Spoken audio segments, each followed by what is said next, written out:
Dia, boa tarde, boa noite, tudo bem com vocês? Espero que vocês estejam bem. Vamos começar aqui mais um podcast Live Station em parceria com a Startem e a 01 Cripto.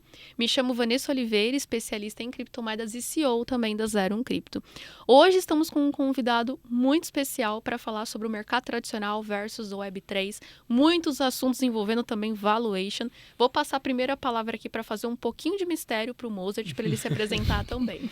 Pessoal, tudo bem? Eu sou o Mozart, cofundador e CEO da Starter Inc., uma incubadora que facilita novos negócios na Web3. Cara, e esse tema é incrível, né, Vanessa?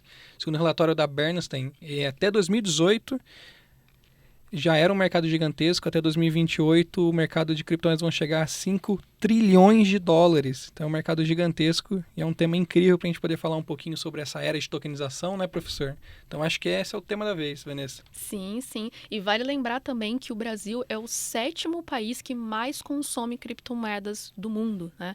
E eu vou dar abertura aqui agora para falar, né, pro Agostini falar, na verdade, quem é o Agostini, o que ele faz, o que ele não faz, porque eu acho que é mais fácil ele falar o que ele não faz. Imagina, obrigado pelo convite, né? Olá a todos.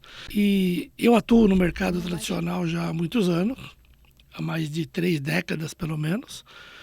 E esse mercado cripto, vamos partir do princípio que ele surgiu em 2009, talvez, 2008, né? Acho que não passa disso, né? Enquanto o mercado tradicional existe talvez há 4.000 anos, o mercado cripto nasceu. Então é muito comum que a gente tenha muitas dúvidas e tenha muito receio de atuação nesse mercado. Desde que a moeda surgiu há praticamente 800 anos antes de Cristo, nós nos habituamos com o mercado tradicional, com a moeda fiduciária, vamos assim chamar.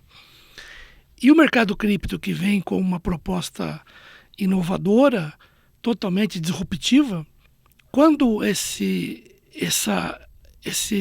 tecnologia chegou, porque ela não é apenas uma moeda, ela vem com uma tecnologia de blockchain que dá amparo técnico e, de certa forma, segurança para essas operações. O mercado ainda não se acostuma com isso. Nós temos um grande vácuo regulatório, que embora nós tenhamos ações aí de BIs, bancos centrais e CVMs pelo mundo todo, ainda não temos uma consolidação que consiga dar clareza para o mercado disso tudo. Então, apesar dos números que o Mozart citou de serem bastante interessantes, o mercado tradicional hoje no mundo representa certamente uns 800 a 900 trilhões de dólares. Então, o mundo cripto ainda é praticamente incipiente perante o mercado tradicional. Mas não demoraremos 3.000 anos para chegar nesse patamar em função da exponencialidade. E assim que a gente tiver as certificações mais claras de segurança e o mercado começar a se acostumar com a tokenização, o crescimento disso é exponencial e é infinito nas aplicações financeiras. Isso vai praticamente revolucionar o sistema financeiro, não há dúvida nenhuma. O processo de tokenização não tem volta. Não existe possibilidade disso não deslanchar, em função das facilidades, da estrutura de hardware que se tem para isso, que torna-se uma opção muito mais interessante do que o mundo centralizado. Então resta agora a gente conseguir preencher esse ato, vamos chamar até regulatório, porque o mercado já sabe como lidar com isso. Apenas ainda faltam as autoridades aprenderem o que é isso e, de certa forma, tornar isso um pouco mais palatável, palpável e regulável, se é que existe essa palavra, para que o mercado possa deslanchar e vai ser algo incrível para o mundo financeiro. E vale a gente começar também com a explicação básica do que é o Bitcoin, o que é a blockchain, o Web3. Bom, de uma forma muito simples, né, o que é o Bitcoin? Inicialmente, né, lá em 2008, que ele começou, em 2009 começaram as transações, foi um momento aí onde o white paper, né, do Bitcoin foi construído, que ele foi realmente construído para ser um meio de pagamento digital. descentralizado, né, que utiliza blockchain, extremamente seguro, imutável e todas essas características que anteriormente no mercado tradicional não existia. E vale lembrar também que o Bitcoin ele não tem lastro, né? Ele não existe lastro em commodities ou em moedas fiduciárias. É justamente por isso que ele é descentralizado, né? Que ele tem a confiança realmente da blockchain. É verdade, né? E o Web3 e o Web2 a gente pode resumir bastante simples, né, Vanessa? O Web2, tudo que você está acostumado a acessar, redes sociais, banco, aplicativo, você acaba utilizando o seu telefone, teu e-mail, teu RG. E já na Web3 você acaba utilizando uma hash, onde você acaba defendendo um código, um endereço na blockchain, onde você tem mais privacidade, né? Então é uma forma mais simples, né, de falar um pouquinho desse ambiente de Web3, onde que as criptomoedas vão funcionar aqui nesse ecossistema, né, Vanessa? Sim, sim. E agora vale a gente entrar também na blockchain. O que é a blockchain? Vou passar a palavra também para o Agostini. Dá a sua opinião, o que você acredita assim como futuro também para a blockchain e alguma explicação também sobre o tema. Quando a blockchain surgiu, nós tivemos algumas dúvidas sobre até a imutabilidade das operações. Questão. Essa é a principal questão que o mercado hoje se debruça. Nós temos eminentes pesquisadores nessa área que afirmam que não há segurança na blockchain. Agora, são pesquisadores isolados, alguns até da UCLA, de algumas importantes universidades americanas. Entretanto, a prática e as regras que nós temos de funcionamento das blockchains, elas têm mostrado o contrário. Tanto que o mundo está caminhando para a blockchain. Quer dizer, cadeia de suprimentos, né? Sistemas financeiros, bancos centrais, não estamos falando de uma aplicação isolada ou de uma experiência que foi realizada num país distante que não se tem conhecimento sobre isso, né? O mundo todo corporativo está voltado para a blockchain. E essa dúvida que nós temos sobre a imutabilidade das operações, e sem falar das garantias de rastreabilidade, de segurança, estão sendo resolvidas rapidamente. Então, a cada dia que passa, nós temos mais clareza sobre isso. Os testes ficam cada vez mais consistentes. E é isso que está dando... Essa é a principal certificação para o mercado. À medida que a gente tenha mais blockchains e mais empresas envolvidas com esse processo, nós não vamos eliminar essas dúvidas, que basicamente seriam as mesmas dúvidas quando a moeda surgiu. Né? Sim. A moeda surgiu lá 700 anos antes de Cristo e acabou gerando muitas dúvidas em relação se ela era válida, se ela tinha lastro ou não e como que se daria a consolidação disso perante o comércio. Né?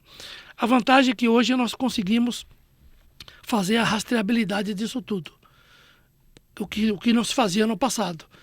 Então nós temos um aparato computacional hoje que pode ser devidamente validado, rastreado, consolidado. Isso elimina as dúvidas que o mercado tem. E é um processo educacional muito, muito tranquilo.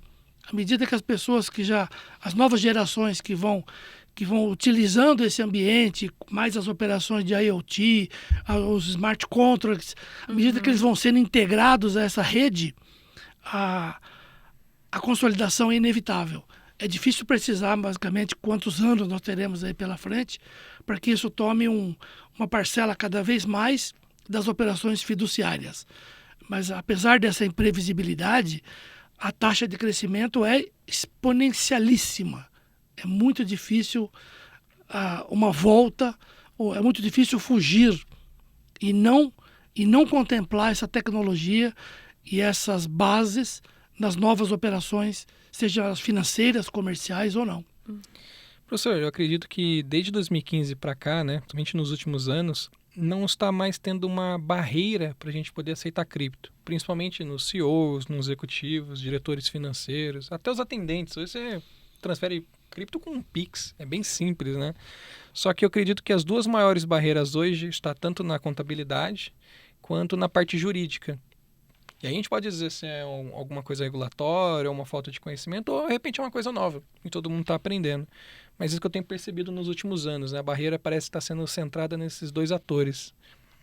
Eu concordo. E tem uma outra barreira que é cultural também. Sim. Essa barreira cultural ela vem no arrasto da parte jurídica, né? E da parte que pode dar segurança a isso tudo, né? A volatilidade também pode ser um fator que gera bastante dúvidas. Agora, à medida que a gente vai vai migrando para o mundo stable também, e a integração disso tudo, a volatilidade acaba sendo irrelevante.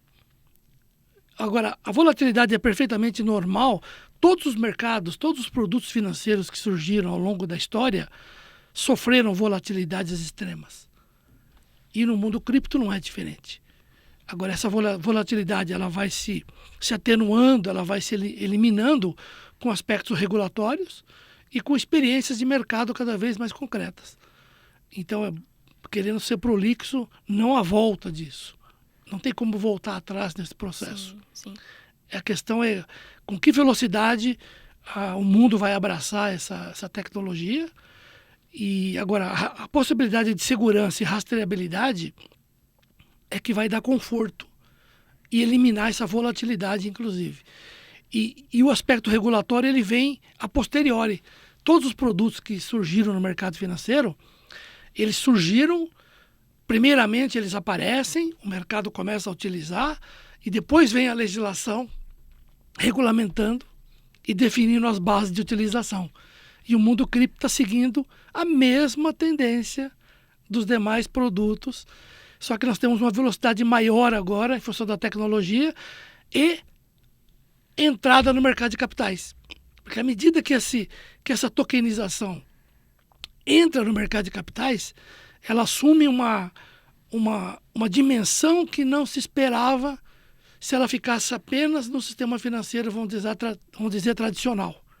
Então, é o mercado de capitais que vai também dar essa pulverização a essas operações de cripto. Sim. E você tocou num assunto que é a preocupação da maioria das pessoas, né? A volatilidade.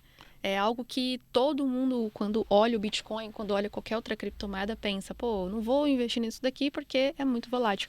Só que, em contrapartida, né, também da falta de regulamentação aqui no Brasil, eu acredito que as pessoas ainda não têm a consciência de que a volatilidade está presente na vida delas desde o momento que elas nasceram. Né? Porque, assim, a inflação, né, a desvalorização da moeda, todo esse ciclo, né, toda essa economia que gira tanto aqui no Brasil quanto no mundo, é algo que acontece todos os dias e não é palpável. Né? Agora que a gente olha o gráfico do Bitcoin e vê, pô, realmente valoriza, desvaloriza, tem aquelas movimentações de moeda, só que na economia isso está acontecendo, ó, como você falou, né? O dinheiro foi criado há muitos anos atrás e desde então a gente vê realmente essa volatilidade acontecendo.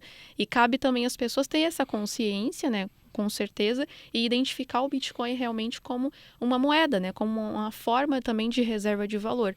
Porque se a volatilidade está presente, mas essa atualmente não é tão positiva assim para o consumidor final, o Bitcoin, desde o início dele, ele nunca se desvalorizou. Né? Também tem essa questão que ele nunca ficou no negativo, né? Desde o início dele. Não é possível eliminar a volatilidade em nenhum mercado. Sim. Aliás, o universo está em expansão. Exatamente, sim. Então, se o universo está em expansão, como é que a gente quer lidar com variáveis tão complexas que não sejam voláteis, né? Então, não é possível. Agora, o que nós temos que ter são instrumentos que possam mitigar os efeitos colaterais da volatilidade. Agora, isso na Web3, como o Mozart está falando, é muito mais fácil fazer isso do que no mercado tradicional centralizado. Sim. Então, nós temos os ganhos de velocidade, de segurança e, principalmente, a palavra-chave rastreabilidade. Né? Agora, isso vai sendo cada vez mais consolidado à medida que aquelas atividades piramidais que a gente está acostumado a ver, roubo de exchange, roubo de wallets, aquela coisa toda, isso tudo também é porque não havia uma estrutura muito consolidada da blockchain. À medida que você tem cada vez blockchain mais robustas e aspectos regulatórios, inclusive, já estão trabalhando com inserções em código penal, prevenção à lavagem de dinheiro, quer dizer, tudo aquilo que está dentro do mercado tradicional está sendo trazido para o mundo cripto. Sim. Então é isso que vai dar a segurança que a sociedade precisa para lidar com essas moedas com muito mais tranquilidade do que as dúvidas que nós temos hoje. Professor, eu acredito que nessa mesa aqui cada um teve um acesso diferente da cripto, cada um conheceu o cripto de uma forma completamente diferente, mas eu queria saber qual foi o seu primeiro contato, principalmente inclusive no ambiente de negócio, no ambiente dentro do trabalho. Qual que foi essa primeira reação que você teve? Como é que foi essa história? primeiro contato foi a partir de 2008, quando isso de fato surgiu, né? Que tem uma herança lá de 2001, né? Com a quebra, desde que houve o ataque lá ao território americano, o governo americano teve que baixar juros e ele teve que relaxar critérios formais do sistema financeiro formal. Isso provocou uma bolha enorme que veio com a crise do subprime em 2008. E aí que surge basicamente as operações peer-to-peer, a proposta de um mundo financeiro um pouco mais rastreável, menos sujeito à volatilidade do sistema formal, que foi uma volatilidade extrema. Você imaginar a crise de 2008, né? Então, quando esse negócio surgiu, vamos dizer, quando tudo isso surgiu lá em 2008, a primeira sensação que eu tive foi de descrença. Não, isso aí jamais vai vingar. Uma descrença total. Até porque eu atuava e atuo no mercado financeiro tradicional centralizado. Fui educado no mercado financeiro centralizado. Então, depois de 30 anos trabalhando nesse mercado, você fica realmente anátema. Não acredito nessa possibilidade. Se não tiver a chancela do Banco Central, se não tiver a chancela do Tesouro, isso não pode funcionar, né? Foi a primeira sensação que eu tive nesse momento. Mas depois, até por estar dentro do mercado centralizado, quando você vai entendendo um pouco mais qual é o funcionamento disso e principalmente quais são as potencialidades para você levar isso para a economia real, porque o grande segredo desse processo é como isso vai impactar na economia real. Como que o cripto chega na economia real, nas cadeias de fornecimento, no setor produtivo, no comércio, nas relações entre as pessoas, né? E por que eu preciso ter um enorme custo de transação para transferir um recurso financeiro da minha conta para a conta do Mozart ou para a sua conta?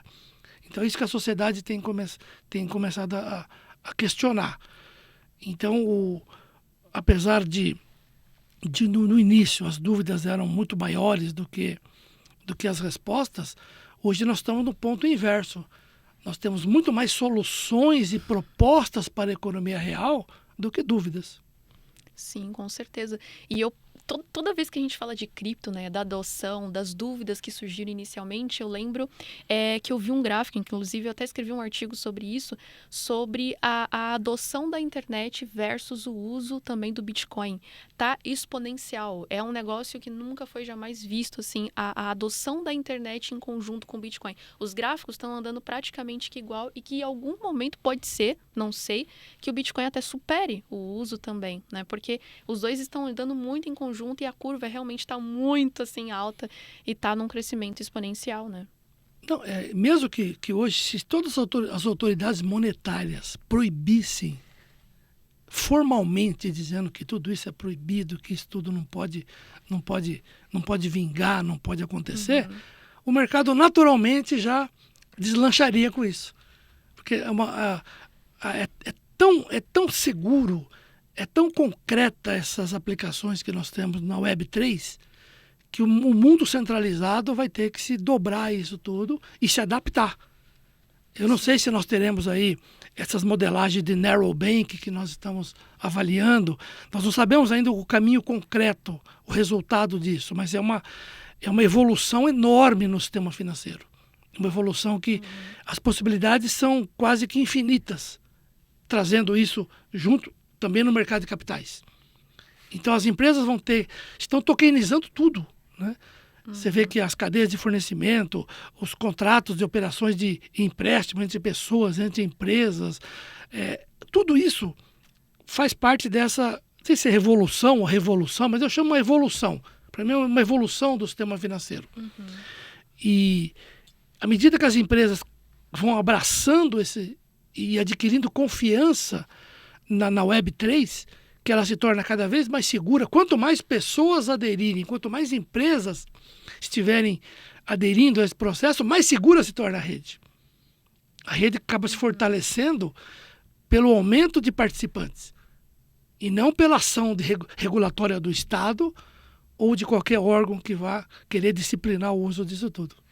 Professor, quando a gente fala de rastreabilidade na blockchain, né, a gente percebe que a gente vai ter uma transparência nunca antes vista, né? Eu costumo até falar que as empresas não vão ser expostas, porque os dados são permissionados. Qualquer momento, qualquer ator da sociedade, seja uma auditoria, uma pessoa física, ela vai poder auditar isso dentro, né, do que for necessário.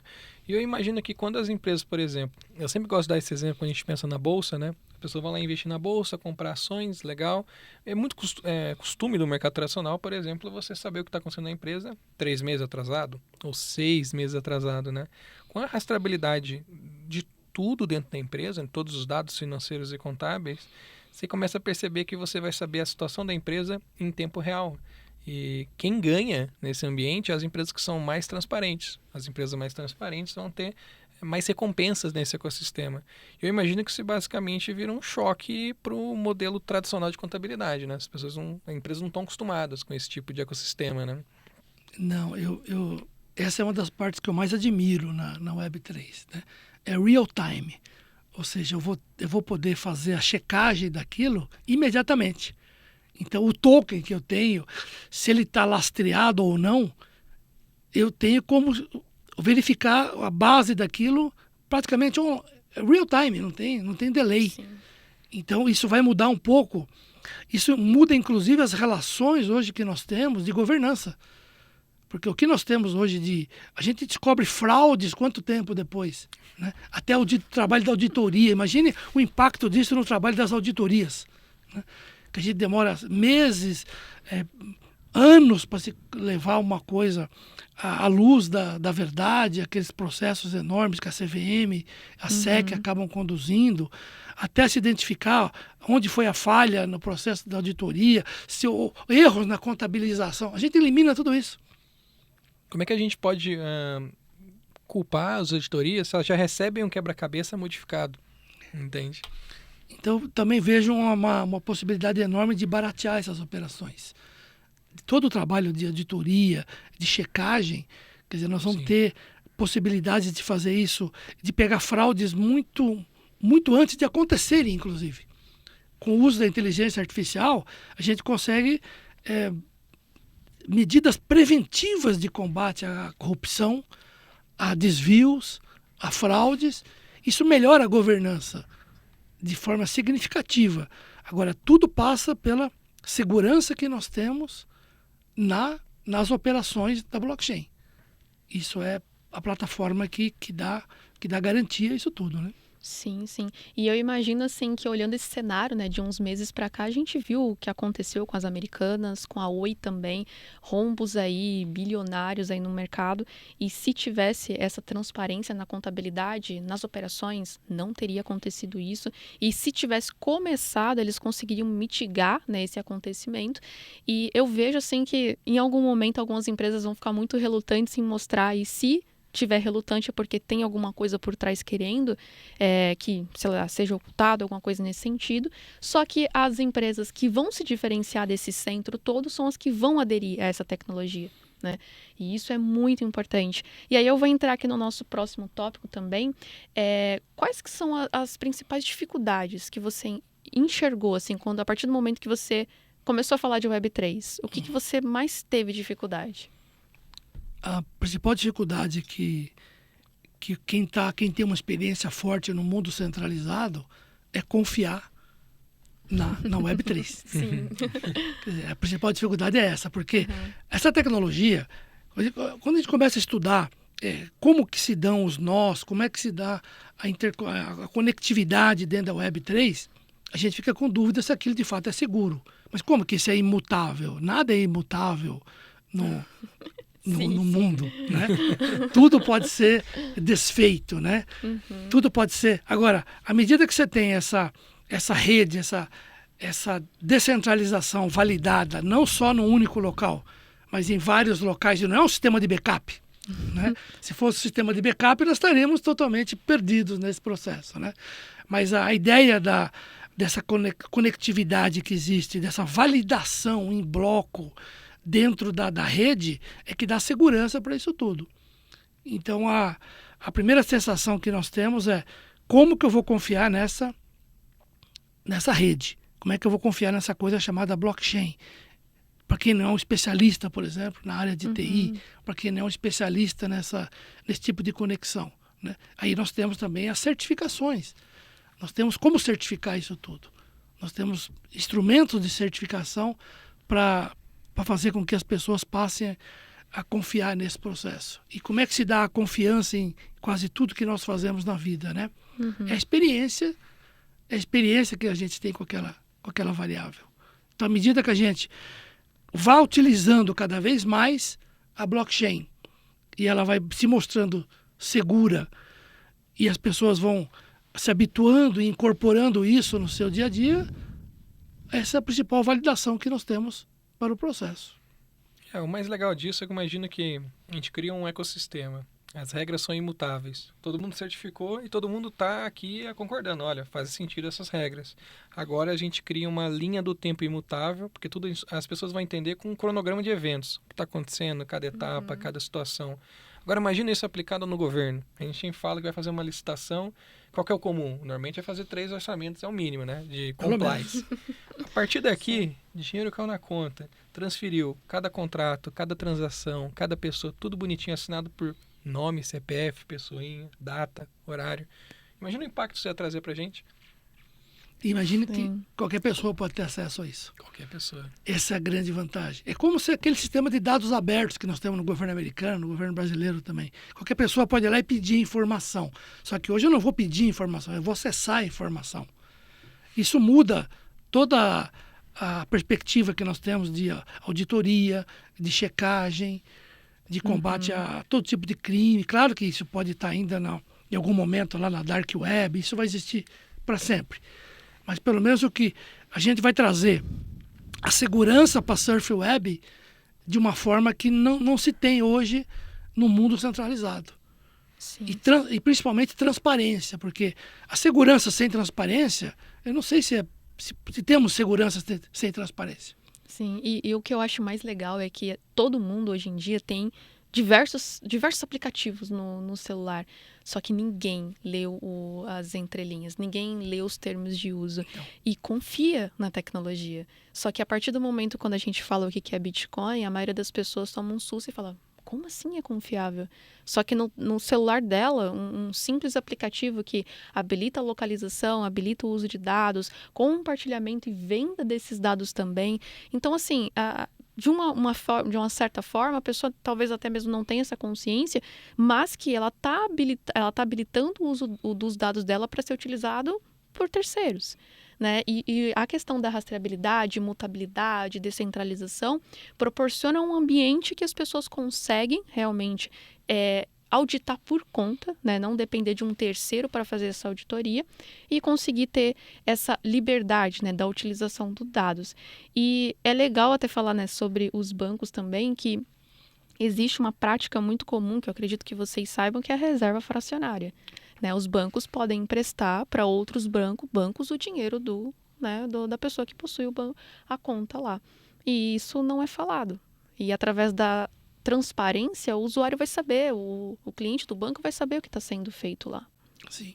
Esse processo é necessário entre os bancos, né, para que você tenha uma liquidez maior no sistema e que você possa socorrer instituições que dependam de recursos. Mas a questão é a enorme centralização da moeda fiduciária, seja na mão do Estado, também não é confiável. Com certeza. Então, nós podemos confiar na direção. Olha, pega os 208 países que tem no planeta e veja quantos governos podem ser classificáveis como de boa governança, sem corrupção, com sistemas de controle bastante rígidos, que você consiga conter a classe política ou o poder dos lobbies, né? O poder da corrupção. Então, a Web3 é a maneira, eu diria que é uma forma democrática. A gente pode falar em democracia com a Web3. De forma literal. É uma loucura, assim. É uma loucura, porque você fala em transparência e segurança, estão falando de democracia. E real ainda, de verdade. De verdade. Democracia verdadeira. Né? Sim. Então, essa é a grande vantagem, talvez, dessa revolução ou evolução do sistema financeiro. Economia é um tema que me agrada demais. Eu acho muito legal estudar. bem Professor, é interessante esses temas, né? Como eu tenho trabalhado há alguns anos com startups de todos os tipos, não só de Web3, né? Eu tenho percebido que pode ser até curioso, tá, Vanessa? Mas muitos empreendedores não dão valor para o seu capital intelectual ou nem sabem o valor do seu capital intelectual. E eu acho que é bem legal, professor, você dar uma palhinha para a gente de o que seria a valuation e o que é isso para o empreendedor, né? O que significa isso para a empresa. Essa é uma das coisas mais difíceis que nós temos de mensurar. Sim. Por quê? Porque primeiro nós temos regras legais para isso. Então, quando eu falo, valuation, na verdade, é saber quanto vale o negócio, quanto vale uma empresa qualquer, né? É claro que, falando de startup, se torna muito mais complexo, porque a startup está naquele processo de ebulição, né? Ela está naquele processo de crescimento exponencial. Então, a gente tem uma dificuldade enorme de fazer o modelo tradicional, que é projeção de fluxo de caixa. Então, a gente trabalha dentro das regras legais, as instruções que vêm da CVM, da SEC, nos dão alguns modelos de como fazer essa avaliação. Então, nós temos que... O modelo é clássico. A gente projeta o fluxo de caixa da empresa, temos premissas para isso, e aí se desconta esse fluxo de caixa, ou seja, traz a valor presente descontado por uma certa taxa de capital, que a gente chama de WACC, o custo médio ponderado de capital.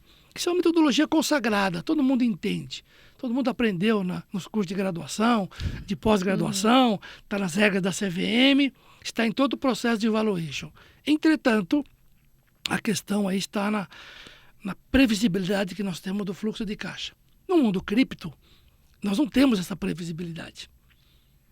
Isso quer dizer que, se não tem essa previsibilidade, nós temos que ter um modelo dinâmico. Nós temos que ter um modelo que consiga captar essa exponencialidade que existe dessas empresas. Só para você ter uma ideia, e tem outros fatores que acabam interferindo nisso. Por exemplo, o custo de capital. Como o Brasil tem hoje o maior custo de capital do planeta, as nossas empresas não valem nada pela metodologia tradicional. Você tem uma ideia, todas as empresas hoje listadas na B3, elas não valem $500 bilhão. Todas juntas. Todas. O valor de mercado hoje é em torno de $500 bilhão. É muito pouco, pensando que a Apple pode valer 2,5 trilhões, a Amazon 2 trilhões.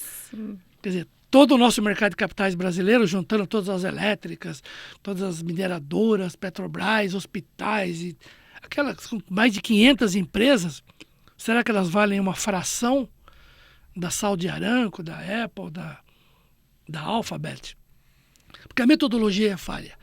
Então, nós estamos trabalhando já há algum tempo numa metodologia específica de valuation para essa exponencialidade, que consiga captar esse crescimento e esse capital que às vezes não é totalmente tangível. Então, quando você lida com essa intangibilidade, a gente precisa tomar um certo cuidado, porque a gente não pode apresentar uma metodologia de valuation que o mercado não entenda. Então, nós precisamos ter uma base científica bastante consistente para que o mercado possa entender isso. Se houver questionamento judicial, que os tribunais talvez entendam, que a CVM possa concordar de alguma forma com isso tudo, e o mercado possa começar a praticar, começar a adotar. Nós estamos trabalhando nisso já. A gente chama de uma metodologia starting, que é uma forma de a gente trazer para o mercado uma possível solução para isso, que não é simples, que não é totalmente tranquila. Mas o modelo tradicional também não serve. Aliás, o modelo tradicional não está servindo nem para o mercado tradicional. Imagine para um mercado totalmente exponencial, e as empresas vão assumir uma volatilidade, né? Basta ver, por exemplo, que algumas empresas que passam por esse crescimento exponencial, elas surgem de forma muito rápida, né? Sim. E aí tem aquela curva de crescimento altamente inclinada e ali não tem fim, né? Você está vendo... Vou dar um exemplo bastante simples, né? Pega a Embraer, nossa empresa fundada acho que em 68, não sei, na década de 60. Olha o que é a Embraer nesse mercado tradicional, né? Uma empresa gigantesca, uma empresa que alta tecnologia. Quanto vale a Embraer? Talvez hoje uns 13, 14 bilhões de reais. É provável.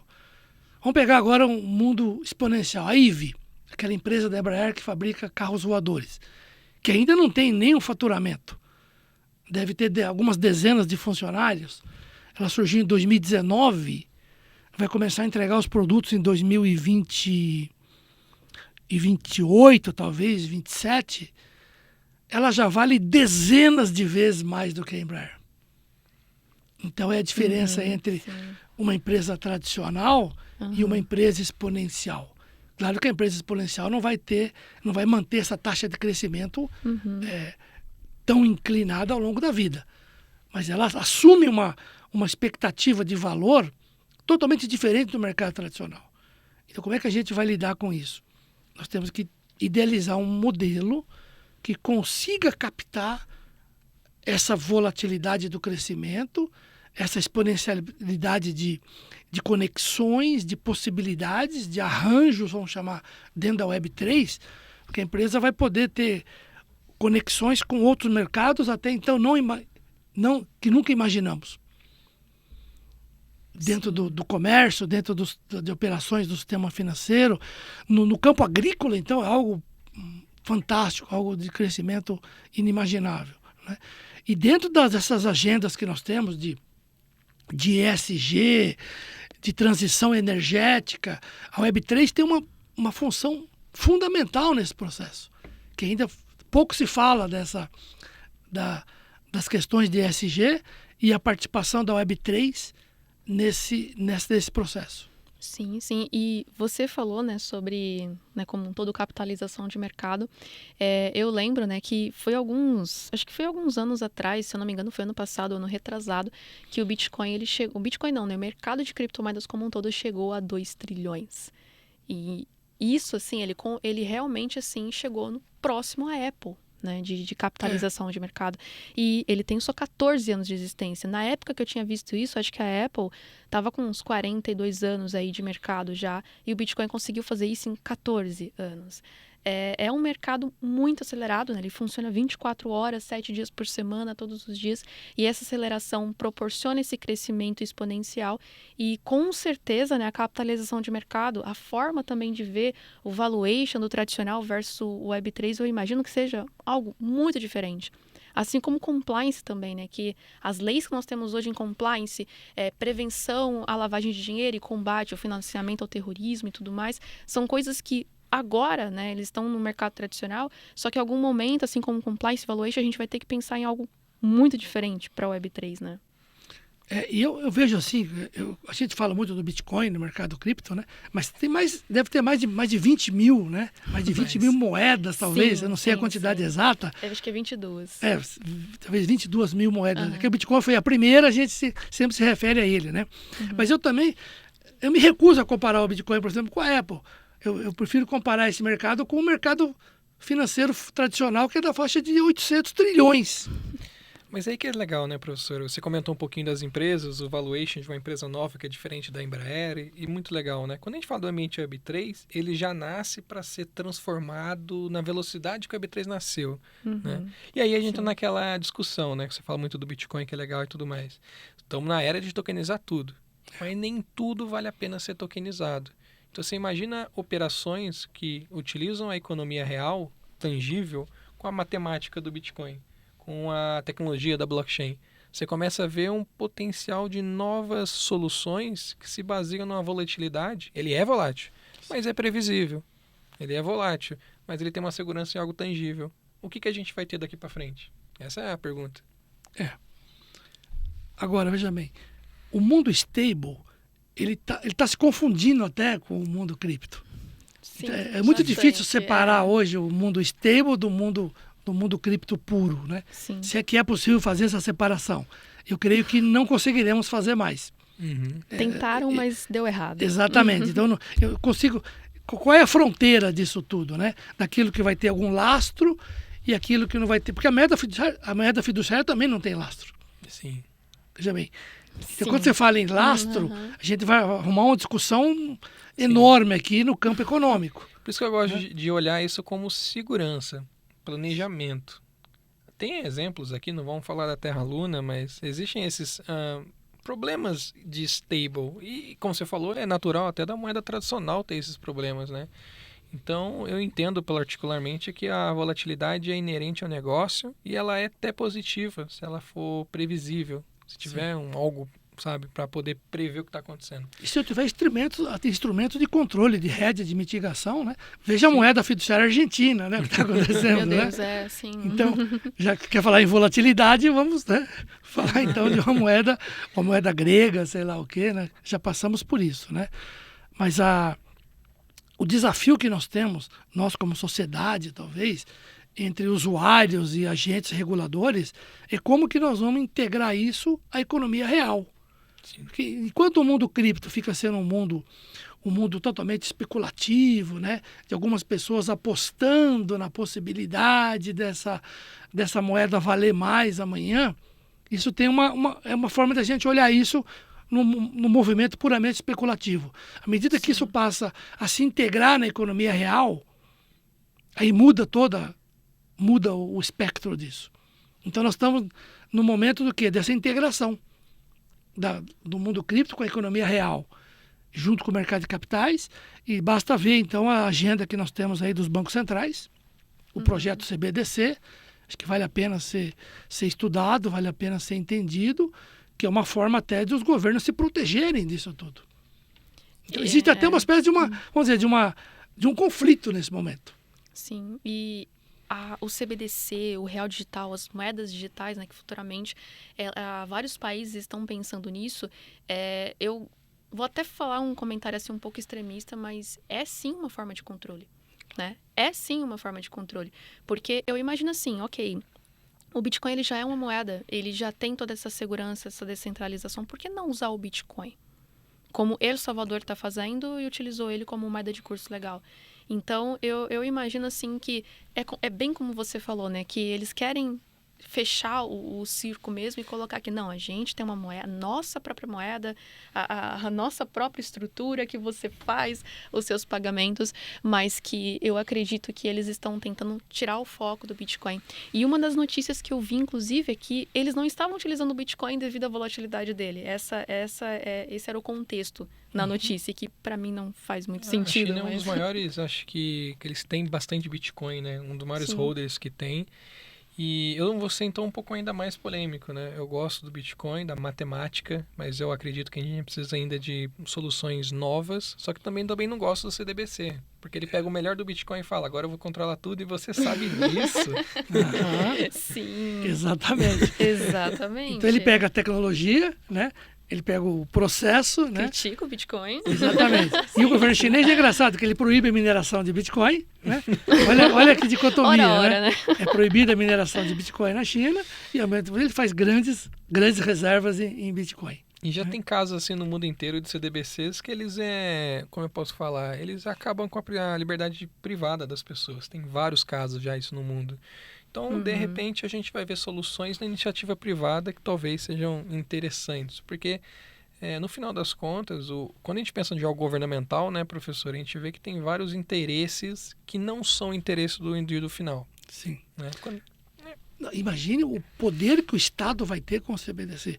Alguém falou até em todas as pessoas teriam uma conta no Banco Central, uma maluquice, né? Uma coisa que toda... Só que o Banco Central não é papel do Banco Central, isso não faz sentido. Ele também não pode dar crédito, não pode, né? Sim. Mas aí estariam as stables dos bancos privados, né? Tem um desenho meio maluco funcionando nesse processo, né?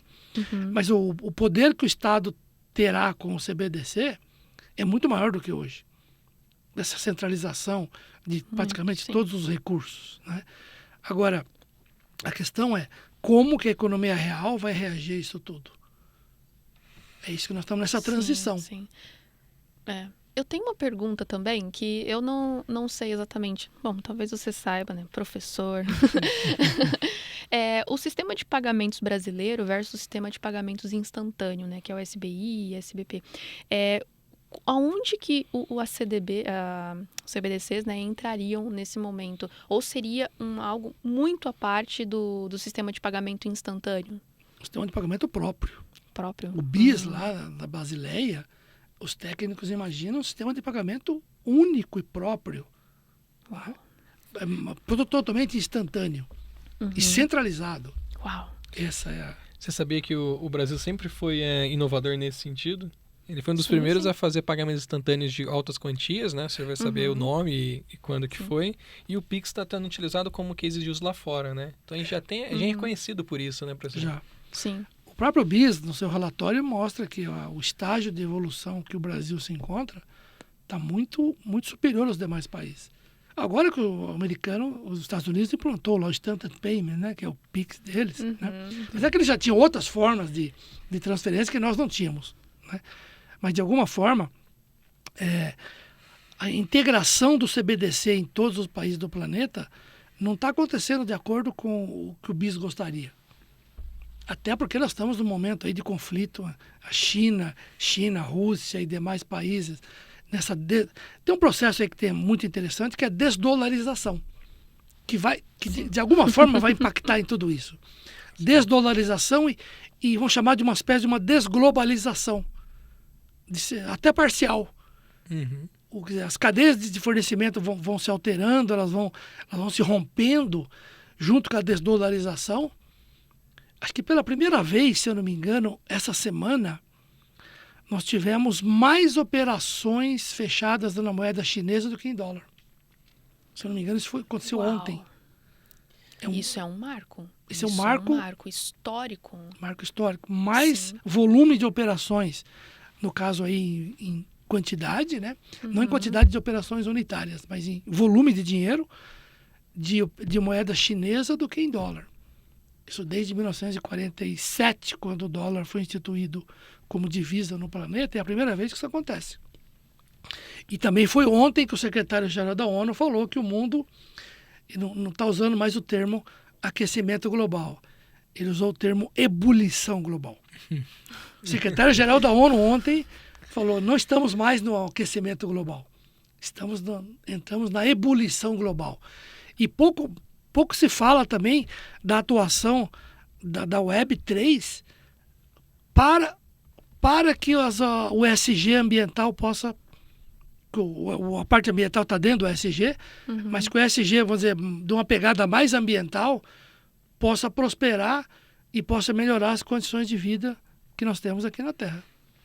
Você vê, Vanessa, não é a primeira vez que a gente ouve isso em um episódio, né? Esse tema está sendo certeza. recorrente já e faz sentido, né? Muito, bastante. Eu acho que é o que a gente vem falando aqui, né, Mozart, várias e várias vezes sobre a preocupação das empresas, das instituições, dos países como um todo, a questão global, assim, ações climáticas, sustentabilidade, tudo isso é muito importante. E eu imagino, assim, que os Estados Unidos devem estar, acho que desesperado nesse momento, né? Porque... O mundo está assim, né? Sim. Nós não podemos mais esperar 20 anos para descobrir que aquela atividade era altamente poluente. Exatamente. Não podemos esperar mais uma década para descobrir que tal processo produtivo destruiu uma parte do ecossistema, né?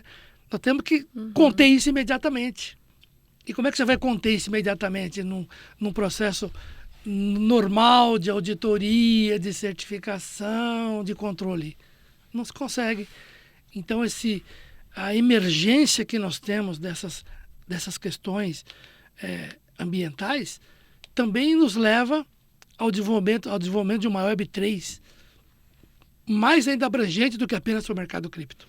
Sim, porque as soluções que giram no Web3 não é só de sustentabilidade, não. Cara, é um universo, é um ecossistema, né, professor? Então, assim, é muita coisa assim envolvida e se as pessoas souberem aproveitar a Web3, né, aproveitar essa tecnologia, elas vão conseguir transformar muitas coisas que hoje a gente fala assim, isso é impossível, isso não dá certo. Eu acredito assim que vai ter uma disrupção muito grande nesse sentido. Não, e quando eu começo a imaginar essa Web3, que eu demorei um pouco para entender o que é isso, com as potencialidades da inteligência artificial, aí eu começo a viajar.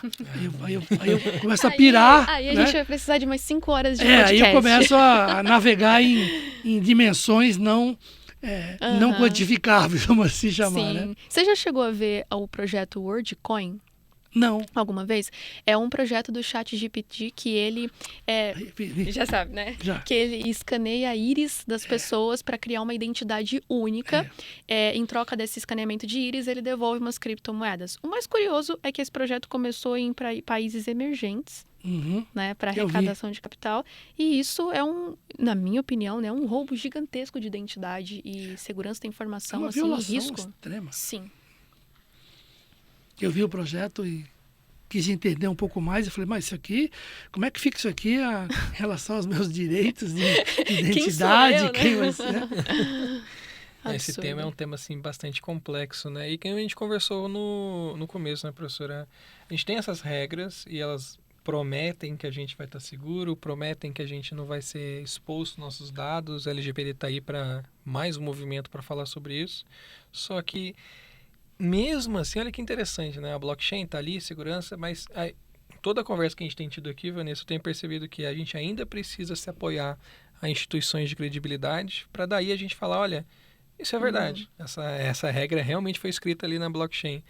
E parece que a gente não vai mudar isso por algum tempo, né? Interessante que aquele LGPD que foi uma conquista, né? Às vezes o cybercrime utiliza a LGPD. Com certeza. Por quê? Porque ele calcula lá qual é o valor da multa, né? 2% do faturamento se os dados forem expostos. Então ele diz, olha, você vai ser multado em 2%, né? Já tive um caso semelhante numa empresa aqui. Então o cybercrime acaba também se ancorando nos artifícios legais para poder atuar, né? E qual é a melhor maneira de combater o crime, né? Se não é com transparência, segurança e agilidade. Então, se eu começar a analisar todo o processo de ransomware, a Web3 pode ser um instrumento de combater isso tudo. Ao mesmo tempo que o pessoal, mas é uma porta gigantesca para o cybercrime, né? Não, eu vejo o contrário. Eu vejo até o Web3 como um instrumento de mitigação do cybercrime. E não como um elemento que potencializa. E tem uma afirmação que eu gosto muito, nessa frase aqui é muito boa, que é o seguinte, as pessoas, né, culpam o Bitcoin, culpam o Web3, falam que é coisa de criminoso, mas só que todos os crimes que aconteceram até hoje utilizando a moeda fiduciária, o real, a culpa foi da moeda ou a culpa foi do criminoso? Né, que utilizou ela de forma mal intencionada. Apesar da estrutura do real não ter essa segurança, transparência, descentralização e tudo mais, ainda assim a culpa é da pessoa que realmente teve a má índole de utilizar para atividades criminosas. E com Bitcoin é a mesma coisa, com outras criptomoedas também é a mesma coisa. Se eles estão utilizando de uma forma indevida, a culpa não é da moeda, a culpa é realmente da pessoa que está utilizando aquela tecnologia de forma errada, assim como o ChatGPT, né? Sim. Não adianta eu processar uma montadora porque alguém dirigindo um automóvel atropelou um cidadão, né? A culpa não é da montadora. Agora, se a gente pegar todo o dinheiro que é gasto hoje em segurança no mundo centralizado e pegar apenas uma fração disso e dirigir para melhorar a segurança no mundo descentralizado, os ganhos seriam... Não, é que tá. A gente está construindo um ecossistema que as empresas que forem mais transparentes, mais honestas, elas vão ser recompensadas. É o princípio da honestidade. Teoria dos jogos também, bem interessante para falar. Então esse mundo atualmente, é que eu me sinto assim na idade da pedra discutindo esse assunto, né? Porque a gente está... Descobri um fogo aqui, ó. Tem um pouco. Tem um pouco estamos aquecendo aqui algumas pedras, algumas lascas, né? E ele tá tomando forma, né? Agora, se a gente conseguir uma conciliação, vamos assim chamar, dos objetivos de segurança, de transparência, de rastreabilidade que o mercado deseja, e se os governos conseguirem entender isso, eu acho que os governos têm que entender isso. Se os governos conseguirem, se a classe política conseguir entender isso com mais clareza, nós teremos um ganho assim imenso pela frente. Sim, imenso. Sim.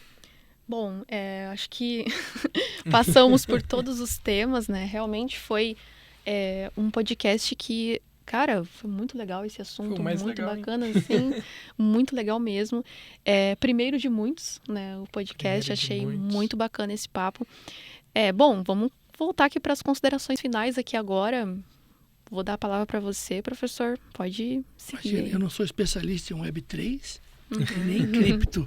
Eu sou especialista no mercado financeiro tradicional, que estou fazendo uma incursão nesse mundo. Sim. E essa incursão, ela abre a nossa mente, ela abre um leque de possibilidades nunca vistos. E as pessoas que ainda não entenderam completamente isso, ou ainda desconfiam desse processo todo, é necessário que a gente se interesse por isso. Comece a pesquisar cada vez mais, comece a entender cada vez mais como é que funciona isso. Infelizmente, não é com informações falsas, ou tem muita corrente aí no mercado que deixa o mundo cripto, né? É tudo pirâmide, né? não é, né? Basta ver o que estão fazendo as grandes empresas, o que estão fazendo os investidores, né? A atenção dos órgãos reguladores, inclusive. Quando um órgão regulador começa a olhar para uma operação, é porque ela tem relevância, ela tem significado. Senão ninguém estaria preocupado. Marco legal das cripto, né? Sendo discutido em todas as instâncias, atuação, Banco Central com CVM, né? Isso não é só no Brasil que está acontecendo isso. Sim. É no mundo inteiro. SEC também, né? SEC, então, se o mundo inteiro está caminhando para essa direção, é porque esse movimento é real e certamente ele pode representar ameaça para algumas operações e muitas oportunidades para outras. O que nós temos que fazer é entender um pouco mais disso. E quanto mais a gente entende, quanto mais a gente mergulha nesse mundo, a gente passa a acreditar mais. Então, de certa forma, é a transparência. E, repito, é uma questão democrática. Nós estamos convivendo com um sistema que vai melhorar a democracia. Não estou falando de eleições, estou falando de democracia das operações, a democracia dos processos, que é isso que nós precisamos.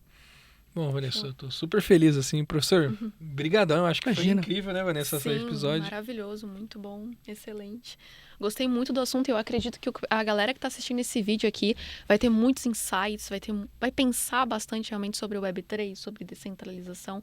E é isso que eu quero que as pessoas façam, né? Pensem sobre isso, que isso é muito importante também. E levando isso aqui agora, depois, uma outra oportunidade para o mundo DSG, nossa, é fantástico, é algo que vai baratear as operações. Sim, Isso é incrível. sim. Então, isso tudo está ligado a essa democracia que estamos falando, né? Transparência, acessibilidade, as pessoas terão mais acessibilidade, né? Conectividade, segurança, tudo isso é democracia, né? Sim. Bom, é isso então. Agradeço Imagina, novamente, foi um professor, prazer. sua presença aqui Imagina. nesse podcast. Muito obrigada por todo mundo que está assistindo aqui, já assistiu, terminou de assistir. Deixa o seu comentário aqui. Coloca aí nos comentários o que você achou sobre esse podcast e suas dúvidas, que é muito importante também. Vanessa Oliveira, 01 Cripto. Valeu, pessoal. Até a próxima. Valeu, tchau, tchau.